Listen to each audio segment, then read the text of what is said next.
Good evening, friends. Just give me a moment here.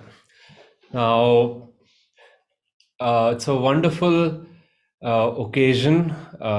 We are having, of course, a satsang said to be the second highest gift available to mankind after finding a true guru. That a guru comes to us, he gives us the teachings, he gives us the direction, the way towards freedom. And then, when a group of truth seekers band together, we bring a lot of magnetism to our search. And we are also today going to talk briefly about a certain like aspects, you might say, exemplified by this very great soul whose picture you see on next to the altar, Nayaswami Seva. Maybe some of you met her, maybe you didn't, but if you look closely to this picture, and of course on our different groups worldwide, India and Pune and many, I believe, one moment, I believe on many different city centers worldwide, it is being shared about her astral ascension ceremony that happened, picture, slideshow. In the coming weeks, stay in tune with different groups because people will be sharing stories about their interaction with her. And I'll come back to what I was saying a minute ago, that if you're looking at this picture, if you looked at these pictures, I'm sure most of you are feeling a certain draw, a positive draw. And I mention that because when I saw this picture or a similar picture, a picture of Sevaji many years ago, without knowing who she is, what does she do, I remember thinking, wow, what a beautiful face. And like Swamiji said one time, somebody asked him, how is it that so many people are so beautiful in Ananda? Or like somebody once looked at Yoganandaji's face, he was simply having food in a restaurant next to the glass over there by the main street, and a lady looked at him. She was walking there with her husband. She said, let's go inside, I absolutely need to talk to this gentleman and find out who he is, for I've never seen such a beautiful face before in my life. And Swami would say, speak about this, that it's of course not just an outward beauty. He said, but he said, how many countless incarnations it must have taken God to chisel the face which you and I known as Paramhans Yogananda. Because you might say form, as the teachings of yoga tell us, is nothing but the sum total of the energies, the thoughts, and above all, the consciousness that infuses that form. It requires a certain sensitivity. People rarely realize that when they, let's say, they fall in love with someone, or when they fall in love with something, if we are not somewhat having that consciousness in ourselves, we fail to realize that it's not the thing you're falling in love with, really. It is what is uh, animating that thing. It's the consciousness. It is, perhaps you may say, a personality of that thing. It's a quality they possess. And so in that spirit, I ask you to meditate in the next few weeks on, as I said to her when I had the opportunity to meet her in 2015, I said, you must be surely very close to Swami Kirananda ji for him to give you such a name, such a beautiful, such a central key name, such an important name on one level, you might say, service, seva, divine service. I asked somebody once, that, can you tell me something about seva? And their immediate reply was, she thrives on service. That what a nature one must have to, like you say, a fish needs water, you and I need oxygen, and Seva simply needed to serve, or it was just her nature, it had become something. And of course, when I asked her one time, she said it was not easy. Lest sometimes we think, oh, she was lucky. Like somebody said to Yogananda ji, oh, master, you can do anything. You're a master. And he said, he said, and what do you think made me a master? It was by doing exactly what I'm asking you to do that I became a master. And let's think of it that way, because, it's a mixed reaction. I'm sure some of you are feeling that. In the last talk that Swami Kirananda ji gave in 2013 in Pune. I remember his opening lines in a public lecture for the topic was Paramhans Yogananda ji, A Life in God. And Swami's opening lines was, he said, on one level, one does great disservice to a person or a personality or to somebody like Yogananda by talking about him. He said, because he's not that personality only. But of course, then he immediately made the point that, but his personality was so wonderful that when we talk about it, you and I can learn, oh, how can I also become so free in my thinking, in my service, in my devotion? So each of these great masters, great devotees, disciples, as Sevaji certainly was, when we talk about them, we can take a few things. And I mentioned in the beginning, I'll share briefly, briefly because it's natural for the human heart, the mind, to hunger that, oh, I wish, or tell me what was it like about her, or how does one lead one's life? How does one go all the way, all the distance? Which is the question I had asked her when I met that. Because, when you meet somebody who's applied themselves to decades of being on the path successfully, creatively, with Swami Kiranandaji and earned his praise and blessings, you want to know what were the key things that you applied in your life to reach where you are right now. And she mentioned a few things. And today I'll pick on the theme of perseverance. That was the first thing she said, perseverance. And but I want to share just a little bit, you may say, because for my own sake and for your sake, the heart and the mind may be curious to know more, but let's take it one step at a time, like medicine, you might say, and learn some, apply it, see the fruits, and then stay in tune. And like I said, worldwide there'll be a sharing, and I will also try in the next weeks and months to share. And it was just a joy and honor to know her. Of course, I would do want to offer right away a consolation to anybody who may not have met her. However, I do have to say, over the years, I would always encourage people to go to Ananda Village, CC, all other communities, but chiefly these, because Swami mentioned that what was Master's vision about communities? How do you start a community from inside out? Who are the people who start these communities? How do you stay in tune when you're doing such a creative work which is moving as it does in time and space in different continents? So it's all, Swami said, I invite you to visit the west side, west coast of America, where he said, I've started a few communities. So reading those lines, I went and again and again went to some of these communities and right away would go and meet some of these people. And I would tell people, you should go and meet some many acharyas. And I said, you should meet Seva. You should try to serve along. You'll find her in the kitchen, you'll find her in the garden, you'll find her in the office, you'll find her in the publication room, you'll find her at the reception desk. And people found her.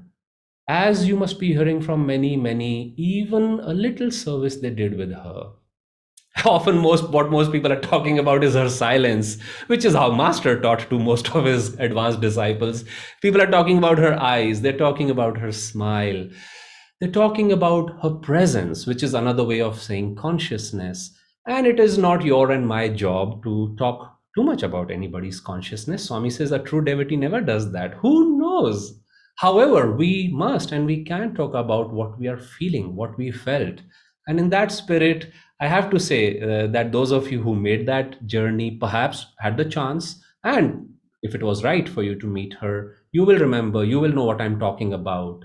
But you will then also understand that you don't want to talk too much about uh, at once, you might say, about something which is so multifaceted. It's like Swami Kriyanandaji. He spent all his life talking about Yoganandaji, and he said, in the end, he says, I do a disservice if I talk too much about him, because yes, he's that, and you can keep talking about it.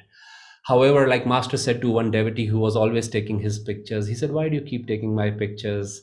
He said, get to know me on the inside. And very quickly, whether in our relationship, let's say in marriage, in friendship, close friendship, friends from childhood, as Guru Bhais, when we meet one another, when we think of one another, when we spend the years and decades together, it does reach the point you stop focusing on the externals and you start enjoying one another's presence inside. So, in that spirit, I'd like to offer some of these things that I was very honored, blessed to learn, observe in her, imbibe from her. I'm trying my best to live by this. And this satsang has given me an opportunity also to go back from that time. It was 2015 June when I made my first trip to the US. Prior to that, there was minimal interaction, you might say. Her seva, her service brought, she would write to people, she would do things for them. It was just very sweet, very generous of her. Sometimes I started a library without knowing much. I one day received a parcel in India, and she had, later I would know that she had arranged for it, sent it. Twice that parcel had been lost in transit, and she tried again and again to send this bundle of books. Just simple, humble service, but just like coming purely from the core of one's heart. It's like they say the hands are connected to the heart center, the heart chakra, the nerves which go to the heart also in this area. And when one is deeply moved inside, it's only natural to want to hold something, offer something, give something, offer a pranam. So the hands that serve are often moved by a heart which has felt something, and that is how Sevaji was. That is how she shared the joy. That is how she touched, you might say, from her heart inwardly, the hearts of so many hundreds and thousands of people. Because I think only a fraction of people get the opportunity, have the inclination to share. But the real gift of these great souls is the gift of consciousness that they lived in and have left behind as a gift. Like Swami would say about Master, he would say, the world, people will realize and look back and say, the world is a better place because Yogananda lived in it at a certain time. And so let's call to her spirit, and I'll pick a verse from the Bhagavad Gita, and we will talk about, in relation to that verse, on the teaching of perseverance. I'm going to read this prayer of Yogananda ji from his book Whispers from Eternity, called Prayer at Noon. It exemplifies, or I felt that it talks a lot about Sevaji's personality. The sun shines high in the heavens. Everything is fully awake. Awaken thou me likewise. Thou art invisible, yet thine energy flows through the rays of sunshine. Fill my veins with thine invisible rays, making me strong and tireless. As the sun shines in the busiest streets, so may I behold thy rays of protecting love in the crowded places of my life's activities. As the light shines steadily, undisturbed, on the street, whether crowded or empty, so may I hold my calmness and my strength steadily while I move through the crowded or empty streets of life. Give me strength, and what I receive, teach me to share with others. And I want to finish that thought I had mentioned prior to our meditation friends. Welcome once again. And this thought was, I was talking about this consolation because it may have happened that many of you may not have met Sevaji. But remember this beautiful dream somebody had after Swami's passing. And the person in the dream asked, "Oh, Swamiji, where have you gone? Where are you?" And he said, "I'm always there in super consciousness. You can come and meet me anytime." And this is where the saints go. This is where they live when they are amongst us. And that is where you might say they go back to. That is where they come back from when Divine Mother tells them. So when we lift our energy, when we pray, when we call, put it simple, when you feel the hunger. Swami used to give this example. He said, if you are hungry, If you're really fond of food, he said, you will go to the other side of the world to eat in a restaurant.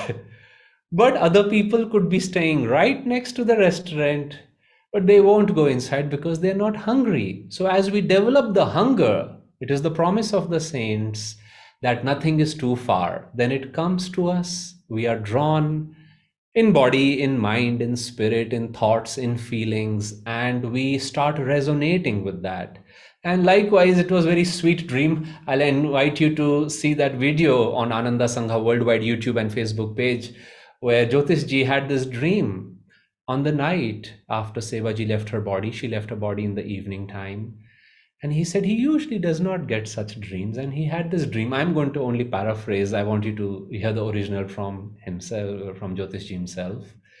And basically, in that dream, he saw the scene was of what is called the Temple of Leaves. This is the first place in the meditation retreat close to Ananda village in California, where Swami used to give sermons or satsangs. And it's a wooden platform with a few steps, and Swami would sit there. It's in the open and in the garden of oak trees, and others would be seated on the ground or on the chair and such, and people would energize there. Even today, you go, you energize, you meditate, you do yoga, and that beautiful Temple of Leaves is there. And he said the scene was of that. There were few chairs in front of the Temple of Leaves, and some people were energizing, and suddenly he saw Sevaji in a very young form, like she used to be decades earlier, and meditating, sitting in one of those chairs. And Jyotishji, for a moment in the dream, thought, "What? Wow, that's interesting." And in that moment, Sevaji opened her eyes. She looked at him and said something like, "Well, I thought it would be a nice thing to show up for morning meditation." And Jyotishji had this little chuckle, and of course, he must have gone back in memory lane. He says that is what Swamiji had always praised, always praised Sevaji for, that she showed up in the office.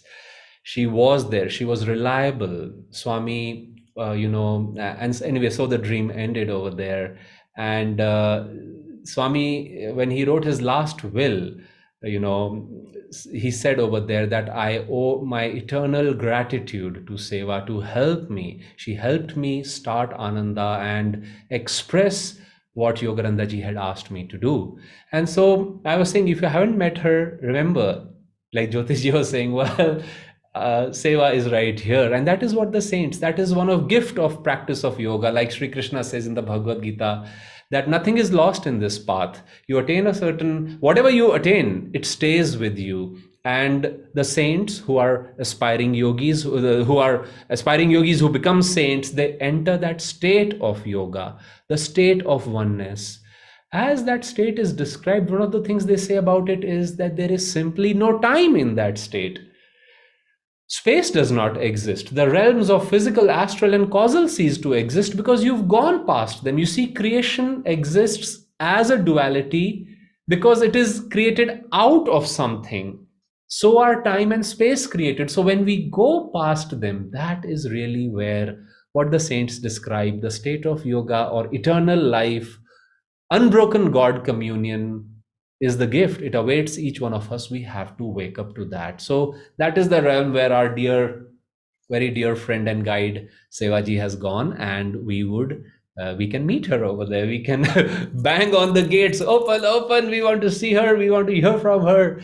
And so I invite you to do that, because Swami mentioned that Yogananda ji said when somebody attains a high state of realization, liberation, he said that blessings go into, of course, he said 7 generations of the earthly family, both, on both sides. But Master said even before that, the blessings go to the disciples, and we are all Guru Bhais in that spirit. So in this time when she has ascended, keep your heart very consciously open. Don't try to feel so with tension, because that's not the way to feel God's presence or the presence of any saint. Keep your heart open consciously through your activity, as that reading was saying, through your meditations. Offer a prayer. Even if you don't feel, have the faith that the blessings are coming, like it happens to a cube of ice sometimes. The sun rays are falling on that cube of ice, but it doesn't start melting right away. but the sun rays are doing their work. And so it is that when we invite, it cannot but be that we are receiving something. Like Lahari Mahashaya said, he says, there are no unanswered prayers in creation. It's just that you and I don't see it the way we want to see it. But he says, no prayer goes unanswered by God. And so we want to continue doing those prayers. Now, I want to read this verse from the Bhagavad Gita. This is from chapter 16, the Yoga of the Supreme Person. And wait a minute. Yes. And no, sorry. The nature of the godly and demonic, chapter 16, verse 1. The Blessed Lord said, fearlessness, purity of heart, perseverance in the acquisition of wisdom and in the practice of meditation, sattvic charity, self restraint, the performance of holy rites, symbolic self offering to God and to the Devas, service to holy persons, and Agnihotra, pouring oblations into the sacred fire, study of the scriptures, self discipline, straightforwardness. And there are two more verses. I won't go through all of them. In the end, he says, these qualities, O descendant of Bharata, Arjuna, are the endowments of those who are divinely inclined. And do read these qualities. Of course, there's a wonderful long explanation then Swami offers. But let's come to that quality of perseverance that Swamiji, is writing over there, mentioning over there, as it is given in the Bhagavad Gita. When I met Sevaji in 2015, uh, we spoke about a few things. I told her, thanked her for the gift of some books that she had sent a couple times in the past. I told her I had always wanted to meet her. And then I asked her a few things. One of them was, how does one, what does it take to last? You might say, or reach the, you might say, final lap and the finish line, you might say. What does it take to reach the finish line on the spiritual path? How can one person, a devotee, dedicate himself or herself to the spiritual path entirely? And like Master says, those who love God or seek Him with deep sincerity, devotion, earnestness, he said, not just to hang in over there, but because they really want to find out. He said, I or one of the masters of our line will personally be there to usher you into the other side, from the physical to astral, or you might say from the physical straight into God realization. So that promise was given by Yogananda ji. So, of course, and when you see, like I said in the beginning, somebody who's practiced something for 50 years, you want to ask him these things. And she said, well, right there, like you asked, she said, perseverance.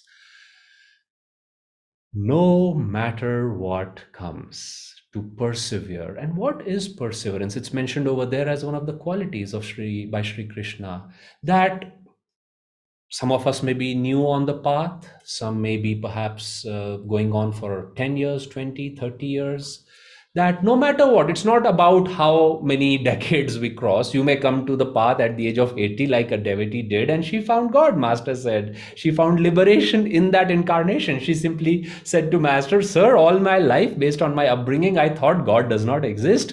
Now, after hearing you, I am so moved to find him. What shall I do?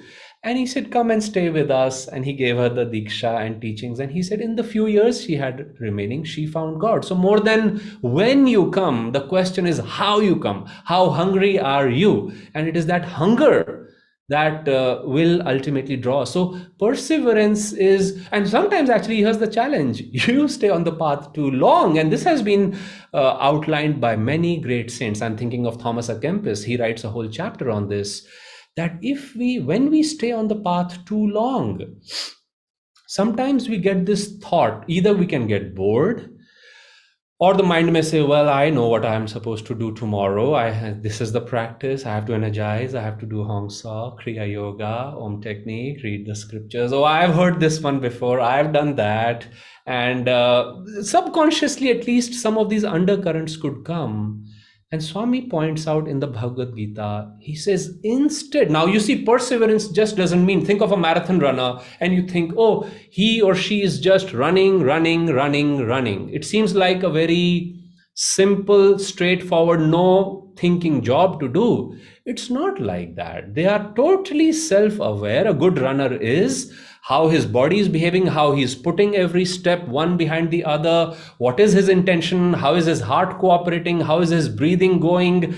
And you can't take a single wrong step when you're running at that high speed for such a long distance. Basically, you'll sprain yourself. And they have trained for decades to be able to do what you and I see as a 1 or 2, 3 hour race.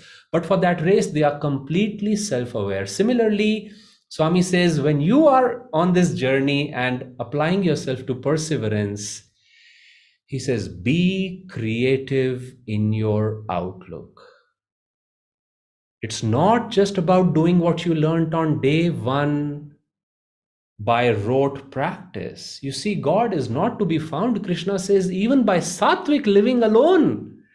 He says sattva is closest to God realization, but in sattva also there are habits.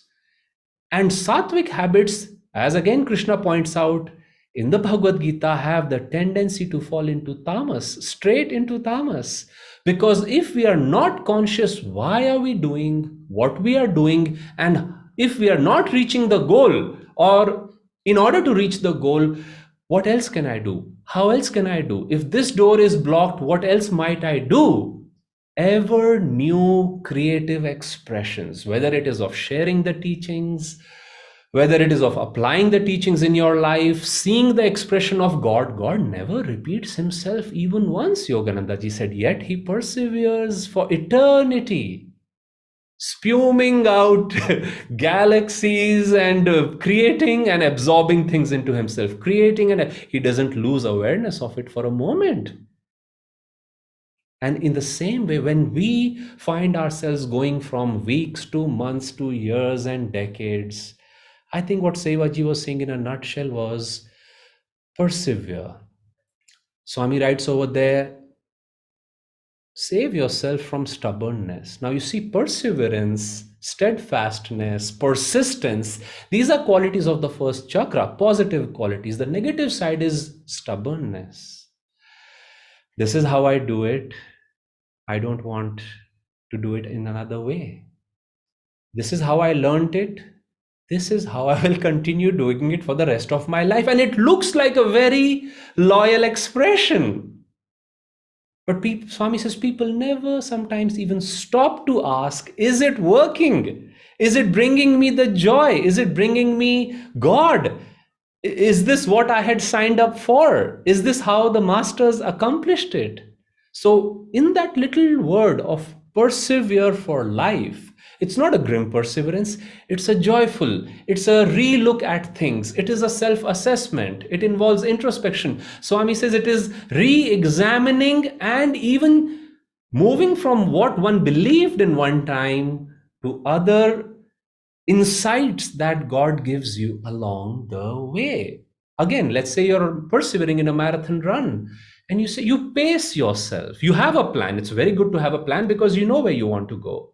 You have to be very steadfast and persevere in that direction. You can't just go into any other lane. You will not finish the marathon. You can't stop by some cafeteria on the way. You have to continue. There is you have to apply rigor. However, let's remember this subtle point Swami saying that to become a psychological antique, to become outwardly non-yielding, stubborn, and somehow believe that just because one is persevering, going by the letter of the word, even the letter of a scripture, one will somehow come out victorious in the end. That is not the case. Well, how did Sevaji apply it in her own life? She came from, as you know, the finance, probably you read, she was into finance management. She helped Swamiji with finances. She managed the finances of Ananda in the beginning. Then, at some point she went to, I think, Portland. I don't know if it was before or after she went to Italy. She mentioned that she went to Italy one time and Swami was starting the work. They were in North Italy near Lake Como. And she said to me this time, we were talking, she said, we were walking. I was walking with one of our members, and it was the winter was approaching, and we were wondering how are we going to last through the winter. Will people really come here for outreach? Should we go to some other place? And she said, as these we had, they were persevering through that situation, but they were also rethinking. And she said, we crossed an empty chicken coop. And she said, I turned to one of my friends and I said, look, even the chicken have left. Winter has come, even the chicken have left. Maybe this is not the place where we are supposed to be. And she said, we moved towards central Italy, southwards, and we reached Assisi. We looked for land. We went to many castles and places and buildings, and finally they found what is today our center. Then she said, after serving over there for a while, she came back to the US. Then, when Swami started the work in India, she came to India. She served for 6 months. She wanted to serve more, but the government didn't give her, she said, the employment visa. Well, what did she do? She wanted to continue serving, continuing her spiritual sadhana. She said, I came back to the US. I worked with Crystal Clarity Publishing. She started the work over there. You would find her in the garden. You would find her when somebody was shifting their homes. She was the first one to show up. In her 80s, mind you. Let me help you shift your furniture. Let me help you carry these things here from there. What a new expression. I remember one of our devotees had gone to Ananda village, and her toilet was not working in the guest room. So she called, of course, the service department, and somebody immediately was sent, and they worked and they fixed the toilet, and all was good. And this lady in the evening, the devotee, went for her yoga class, and she's looking at this yoga teacher. He looks very familiar, as if she's seen him before somewhere. And she later said to him, you look very familiar. He said, of course, ma'am, I came to your room this morning to fix the commode, the toilet, no? And she couldn't believe it. She said, oh my goodness, you should have told me you're a Nayaswami. And he said, why? And she said, Swamis shouldn't touch the toilet. And he says, why? She said, they shouldn't. He said, why shouldn't they? That's the only skill I have. I'm a yoga teacher and I am a plumber. What a wonderful expression to a skill. And the devotee was saying that she learned quite a bit over there. A few days later, he was serving in the kitchen. He was making food. He was serving other people food. Well, why shouldn't we give such? If you have to last 10, 20, 50 years of God service, why limit it to one area? Is that how we lead our lives in a family? This is all I'll do. I won't do that. No, you help wherever help is required. Ultimately, as we persevere, remember, you and I, Sevaji, Swamiji, Master, we are simply actors in the movie created by God. Master once said, he said, I never do anything that Divine Mother doesn't tell me to do. Directions come from Divine Mother. They come from God. They come from Guru. It's very simple that way. Instead of saying, this is what I will do and I will not do that. Really, friends, who is talking over there? It's the ego. The ego was given to us by God. When we start feeling its constriction, then you say, I'm not enjoying this journey. And many people quit the spiritual path, is my belief.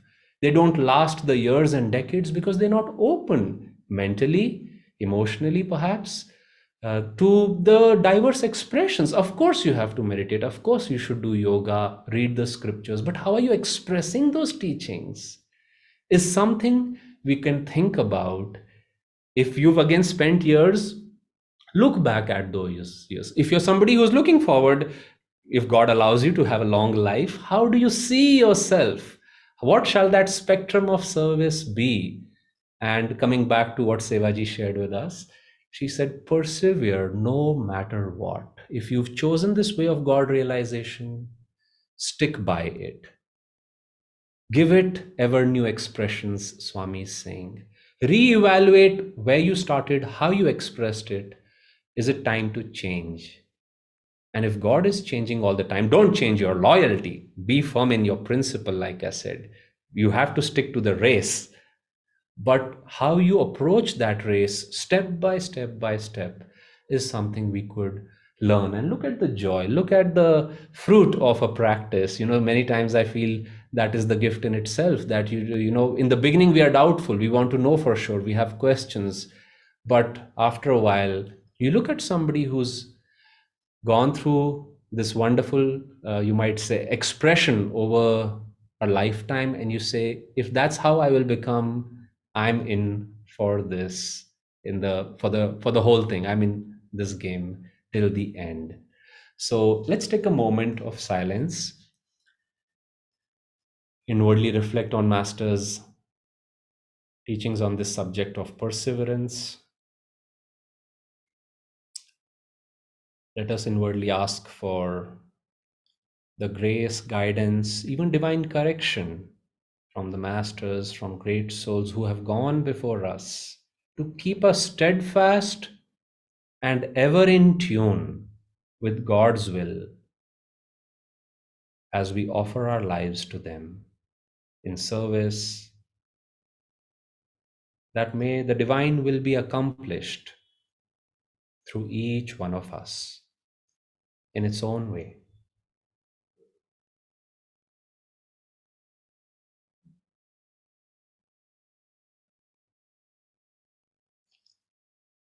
Om Shanti, Shanti, Shanti.